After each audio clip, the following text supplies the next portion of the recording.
Atos capítulo 14. E aconteceu que em Icônio entraram juntos na sinagoga dos judeus e falaram de tal modo que creu uma grande multidão, não só de judeus, mas de gregos. Mas os judeus incrédulos incitaram e irritaram contra os irmãos os ânimos dos gentios. Detiveram-se, pois, muito tempo, falando ousadamente acerca do Senhor, o qual dava testemunho à palavra da sua graça, permitindo que por suas mãos se fizessem sinais e prodígios. E dividiu-se a multidão da cidade, e uns eram pelos judeus e outros pelos apóstolos. E havendo um motim, tanto dos judeus como dos gentios, com seus principais para os insultarem e apedrejarem, sabendo eles, fugiram para Listra e Derbe, cidades de Licaônia, e para a província circunvizinha, e ali pregavam o evangelho. E estava assentado em Listra certo homem leso dos pés, coxo desde o ventre de sua mãe, o qual nunca tinha andado. Este ouviu falar Paulo, que, fixando nele os olhos e vendo que tinha fé para ser curado, disse em alta voz: "Levanta-te direito sobre teus pés!" E ele saltou e andou. E as multidões, vendo o que Paulo fizera, levantaram a sua voz, dizendo em língua licaônica: "Fizeram-se os deuses semelhantes aos homens e desceram até nós." E chamavam Júpiter a Barnabé e Mercúrio a Paulo, porque este era o que falava.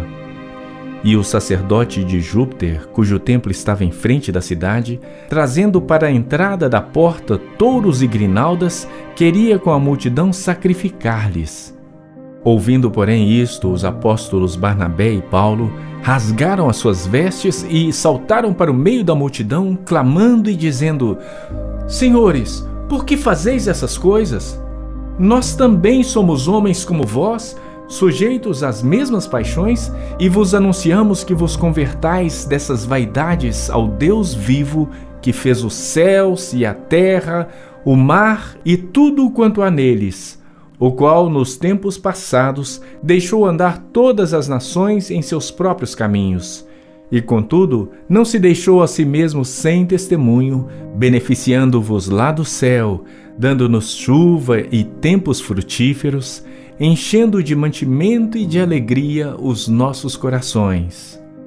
E, dizendo isto, com dificuldade impediram que as multidões lhe sacrificassem.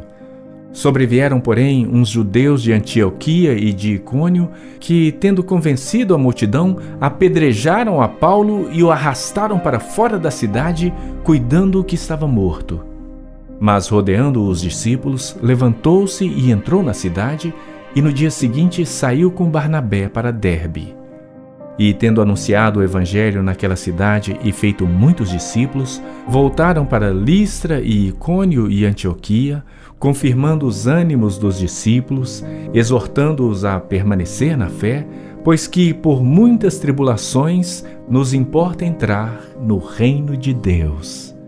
E, havendo-lhes por comum consentimento eleitos anciãos em cada igreja, orando com jejum, os encomendaram ao Senhor em que haviam crido.